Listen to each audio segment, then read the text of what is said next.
Assalamualaikum warahmatullahi wabarakatuh. Kami dari kelompok 6 akan membacakan hasil kerja kelompok kami yang berjudul penyusunan laporan keuangan perusahaan dagang yang dianggotai oleh Danang Rudi Setiawan NPM 0077, yang selanjutnya Muhammad Farhan Robbani NPM 0080, yang selanjutnya yaitu Salsa Safira NPM 86. Selanjutnya Ika Aulia Lestari NPM 87.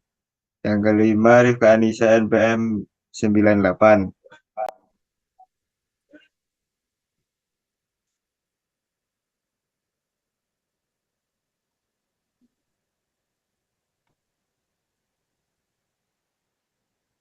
Pengertian laporan keuangan adalah suatu media informasi yang sangat penting bagi perusahaan karena ia merangkum semua aktivitas perusahaan dan memberikan gambaran yang jelas tentang posisi keuangan dan kinerja perusahaan. Laporan keuangan biasanya dilaporkan atau disajikan dalam bentuk laporan neraca dan laporan laba rugi pada saat tertentu atau waktu tertentu, seperti pada akhir tahun, semester, atau bulan. Dengan demikian, laporan keuangan dapat digunakan sebagai alat informasi yang sangat berguna dalam mengambil kebijakan atau keputusan bagi para pemakai laporan keuangan seperti pemilik perusahaan, manajemen, investor, dan pihak lain yang berkepentingan dengan keuangan perusahaan.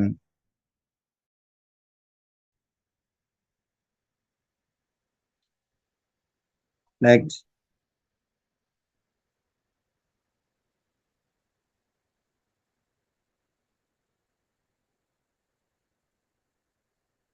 fungsi.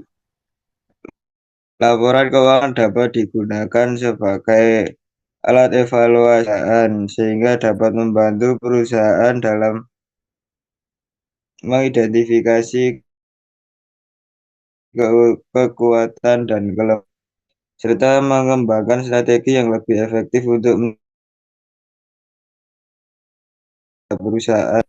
Selain itu, laporan keuangan juga dapat digunakan alat komunikasi dengan pihak seperti investor, kreditur, dan pemerintah untuk memberikan gambaran yang jelas tentang posisi keuangan dan kinerja perusahaan.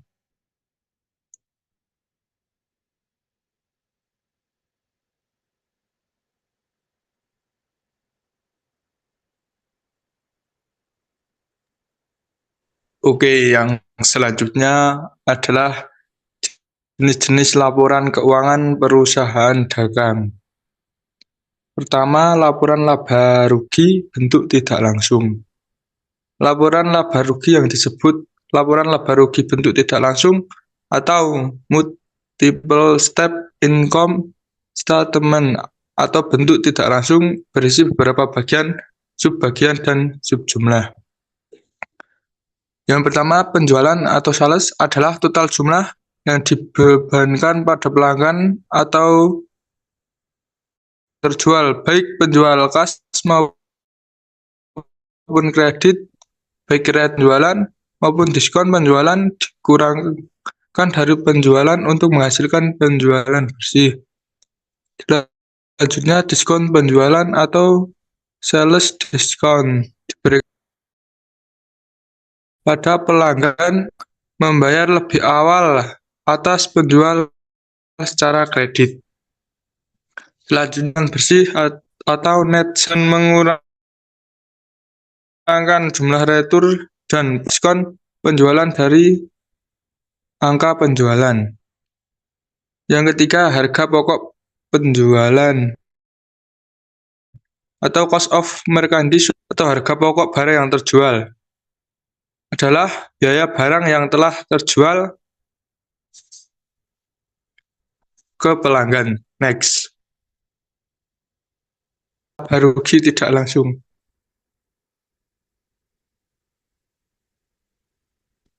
Ini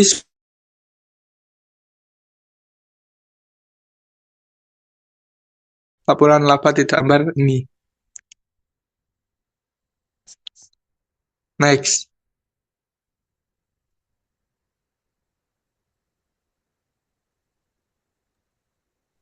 Yang kedua, laporan laba rugi langsung. Laporan kinerja perusahaan bentuk langsung mengurangkan jumlah seluruh beban dan jumlah seluruh pendapatan. Cara menyusunnya yaitu laporan kinerja perusahaan dapat disusun dengan cara menambahkan jumlah pendapatan dan jumlah beban yang nantinya akan menghasilkan laba rugi. Jumlah pendapatan didapat dari penjualan bersih ditambah pendapatan sewa. Lalu jumlah beban didapat dari penjumlahan HPP, beban penjualan, beban administrasi, dan beban bunga. Berikut adalah contoh laporan laba rugi bentuk langsung.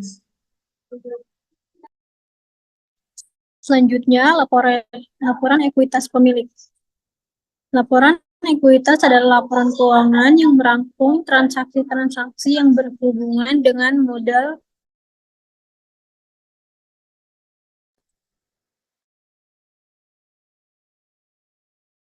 dalam satu periode tertentu. Laporan ini merekonsilasi saldo awal dan saldo akhir modal dari pemegang saham yang dilaporkan secara tepat dan akurat.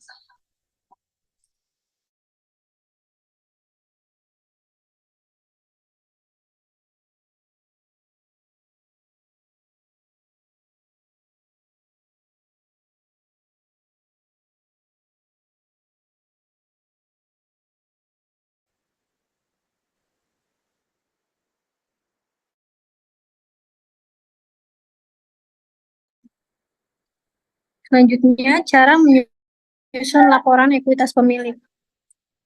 Pertama, pengumpulan data ekuitas awal didapatkan saldo ekuitas pemilik dari neraca awal atau laporan ekuitas pemilik periode sebelumnya.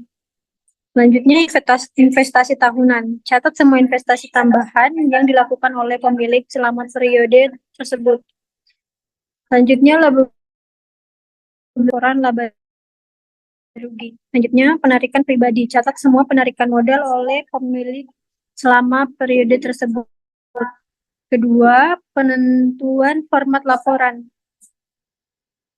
Tentukan apakah Anda akan menggunakan format tabel atau naratif. Kedua, format tabel seringkali lebih mudah dipahami.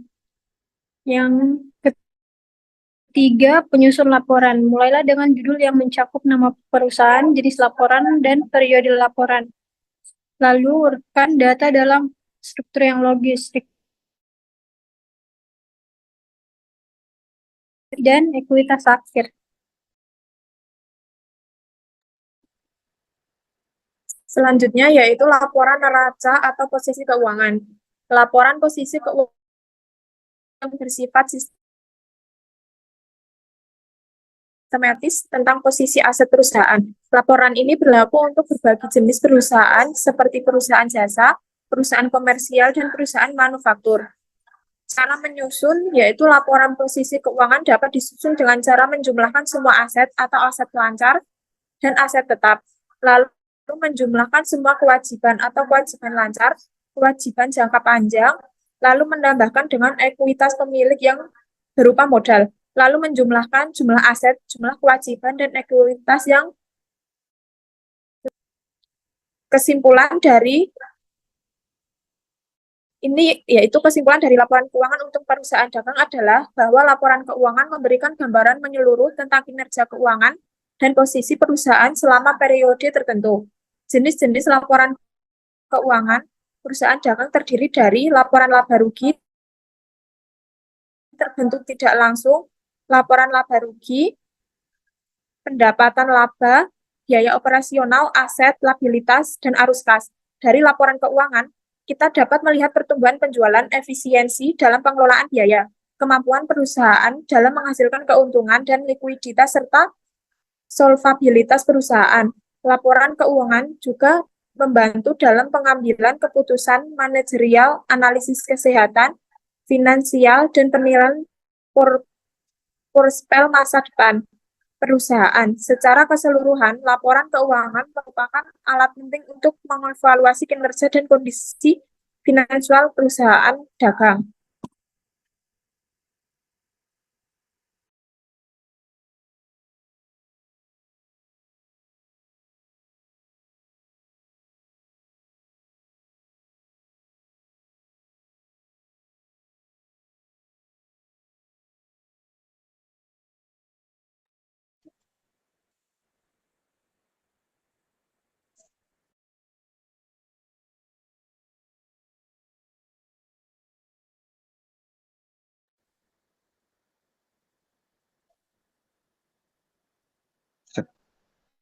Terima kasih. Sekian dari kelompok kami. Wassalamualaikum warahmatullahi wabarakatuh. Waalaikumsalam.